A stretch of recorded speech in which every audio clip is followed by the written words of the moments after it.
Welcome back to the In the Clinic podcast with Rob. And I'm super pumped today because we got the sun shining. It feels like we just might hit spring. And that's a big deal because I feel like we've had snow on the ground for 5 straight months. So for me, I'm super pumped. The sun's coming through. I actually have the door open. I got the dog on the ground who is soaking up the sun rays from the door being open coming in. And there's optimism.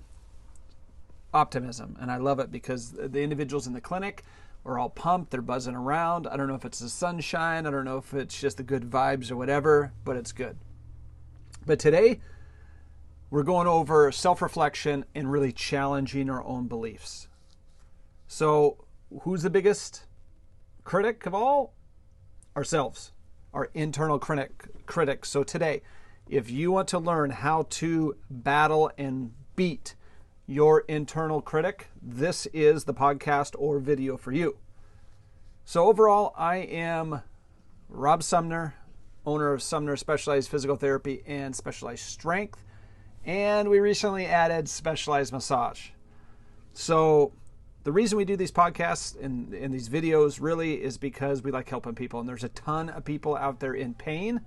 And we truly don't want you to be one of them. So if we can help you in any way, improve your function, mobility, pain levels, relaxation, stress, wellness overall, boom, we're going to do it.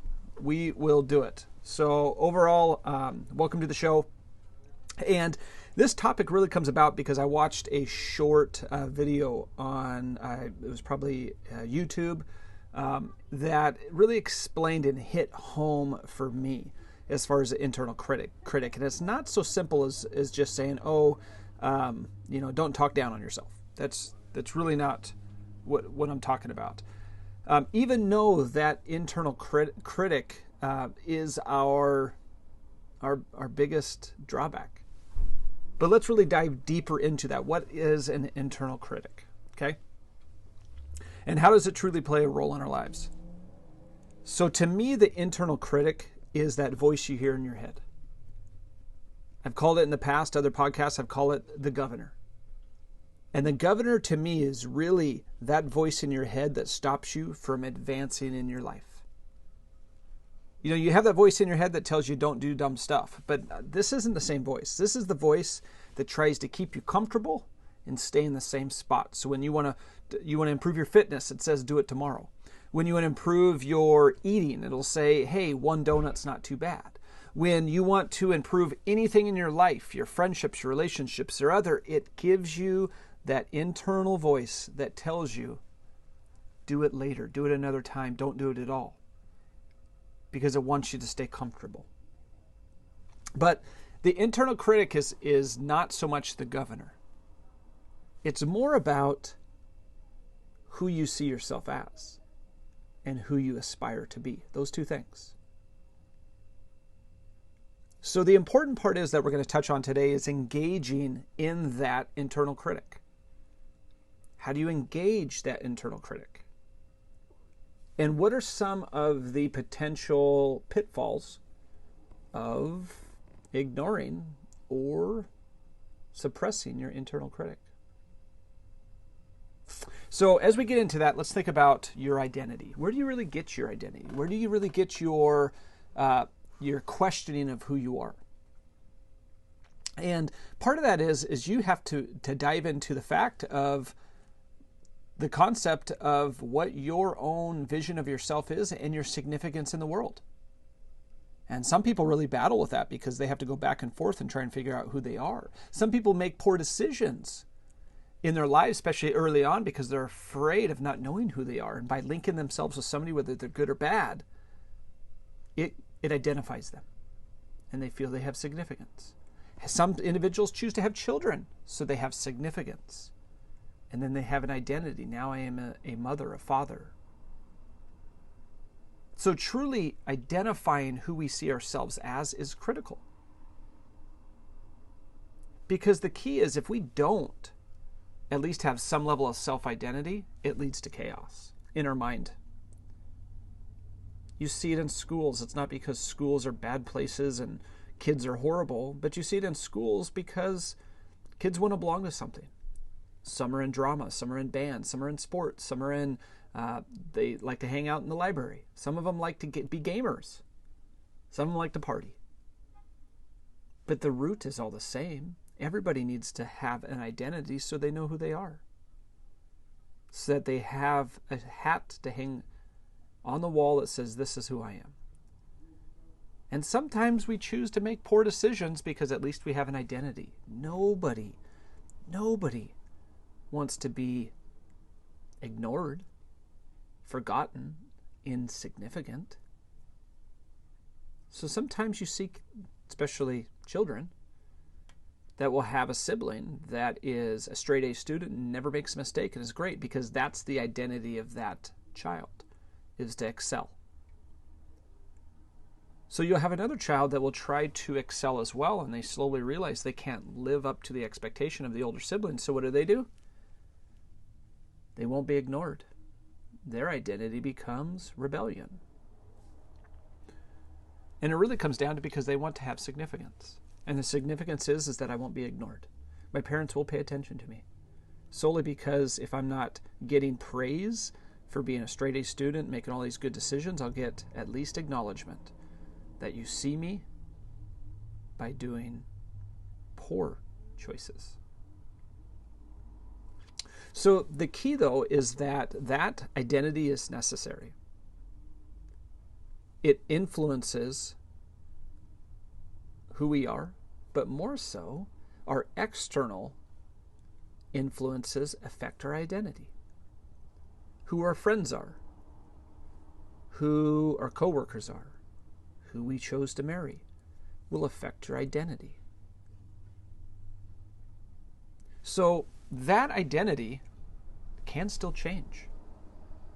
And you see it because in high school to college, individuals go to college and they start over. So I'll give you an example. When I graduated high school, I had lived in the same town my whole life, and I went to all from elementary school on with the majority of the people. So they all knew me. And through the process of junior high, elementary school, and then even high school, you develop an identity, and that's who people see you are. They've known you for forever. Parents, friends, teachers, others, they ascribe an identity to you. And I'll never forget when I went to college. I moved all the way to Oklahoma, right out of high school. I was only 17 years old, graduated at 17. My first day of college, I turned 18. And it was weird because I'm down in Oklahoma and I don't know a soul. I don't know a single person there. And I slowly realized that my identity can be what I choose it to be. If I want to be a bookworm, I can be a bookworm. If I want to be a partier, I can be a partier. If I want to just focus on athletics, I can do that. If I want to be whatever, people don't know me from Adam. They don't know my background, and you don't have the conflict of somebody saying, who are you trying to be? Because again, when you're in your teens, you're worried about what people think of you.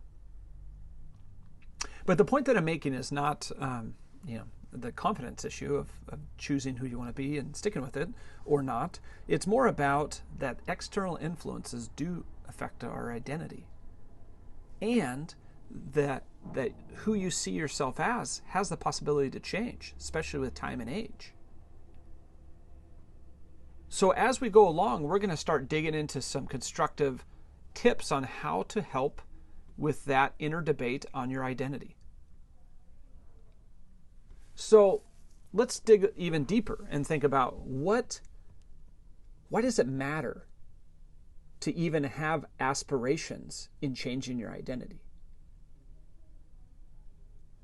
And part of that is because as we evolve, and let's say we maybe went to high school, or we got married, or we start a job,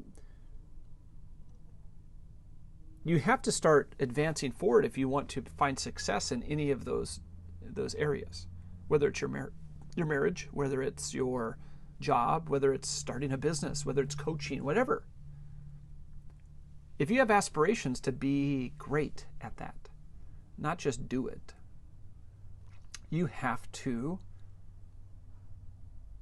determine some of what you aspire to be. If I want to be an excellent husband, I have to define that. If I want to be a great coach, I have to define that. And some of these things will come easier than others because you already have a basis of knowledge about them. But others, it's going to require digging and learning and growing and saying, that's what I want to be. That's what I want to do. And we do this all the time. Are you currently weighing more than you want to? Are you heavier than you want to? Are you skinnier than you want to? Do you have as much muscle mass as you want to? Do you see yourself as a person that's overweight or a person that's in shape that just hasn't got back there yet? So we do it constantly in our lives. Are you a person that cheats on your spouse? Are you an individual that pays attention and engages in your kids and wants to be in their lives, or somebody that ignores them? We do this all the time. We set our own standards and our own aspirations of how we run our life. But all of this really matters. And the reason it matters is because we have to look at a lot of factors in our aspirations of who we are, who we see ourselves are. Are there certain societal expectations that are placed on us? Are there certain practicality issues with our identity?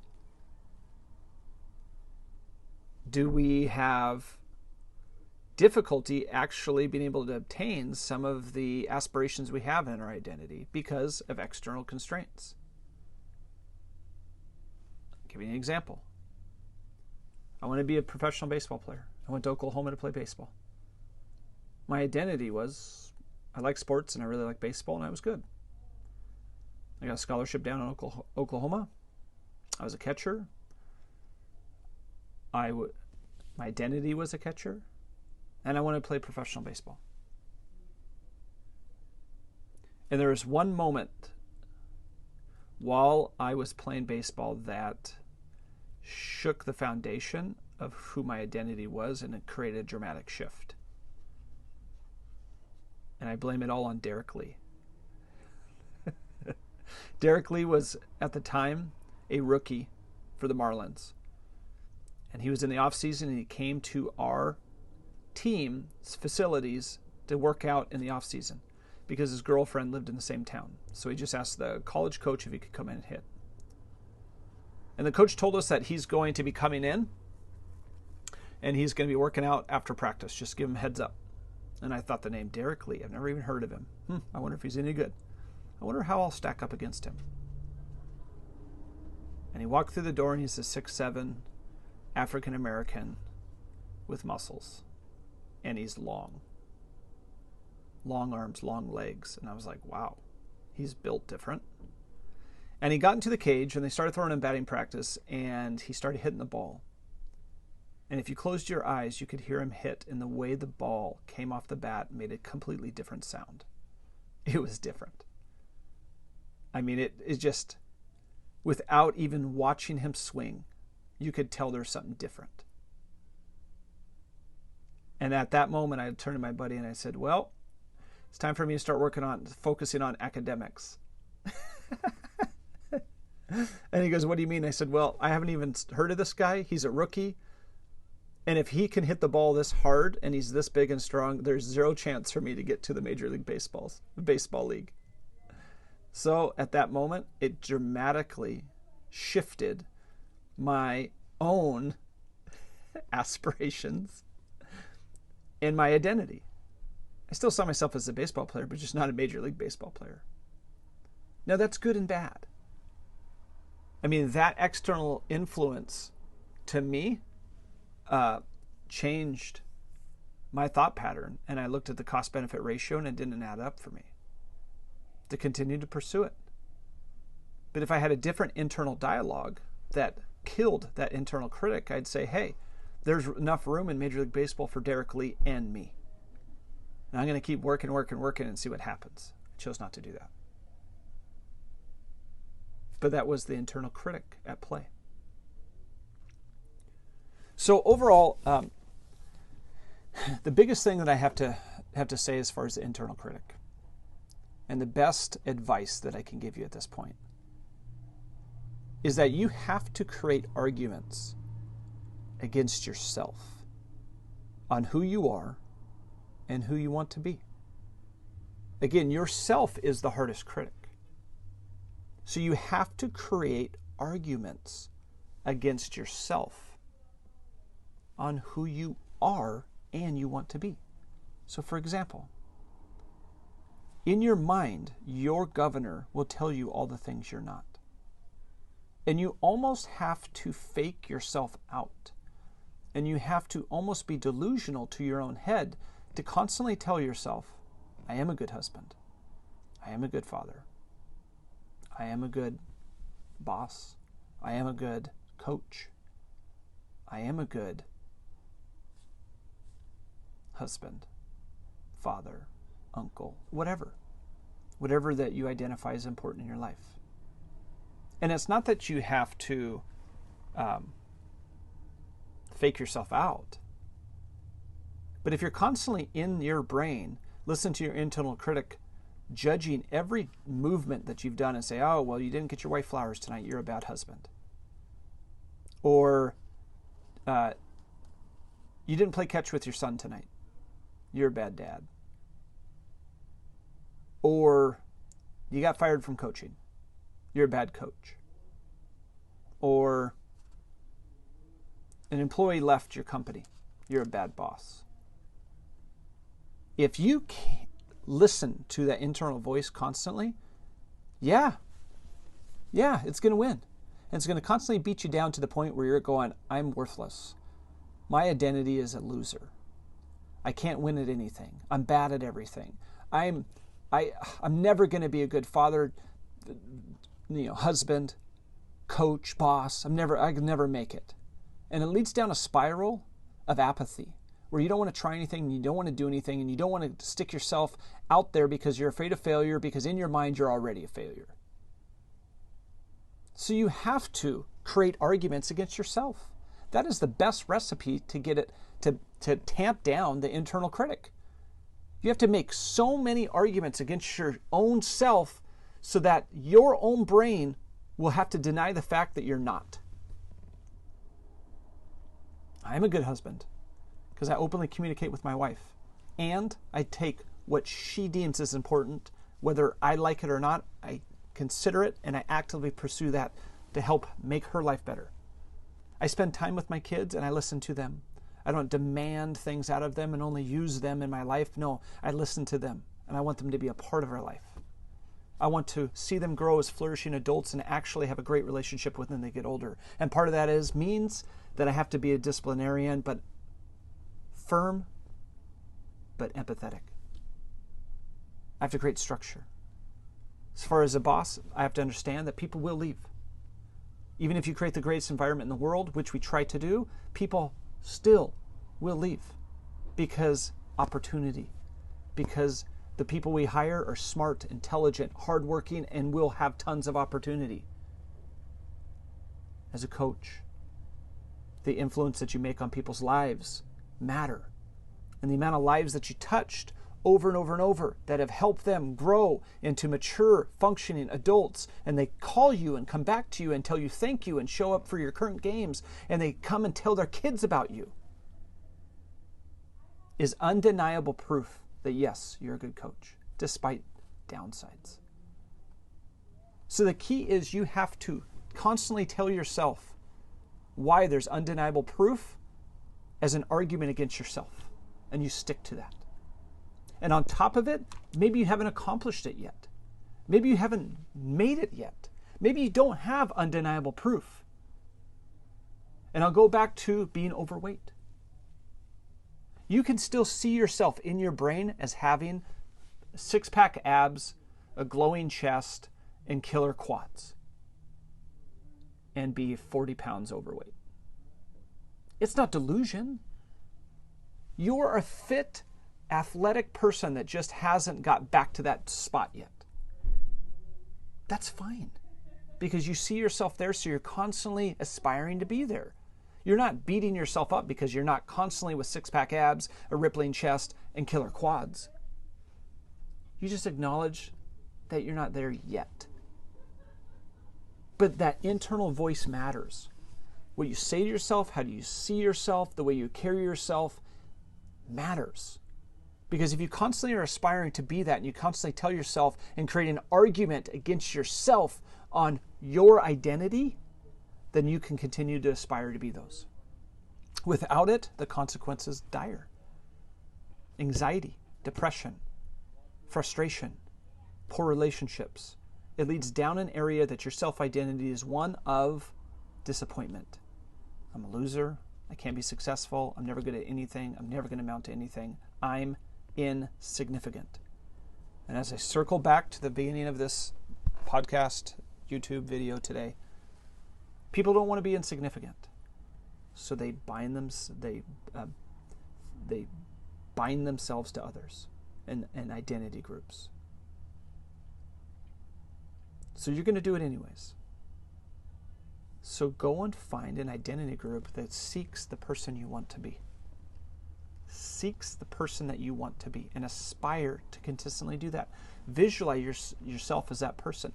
Talk to yourself as that person. Start stacking up a level of undeniable proof that you will be that person or you are that person.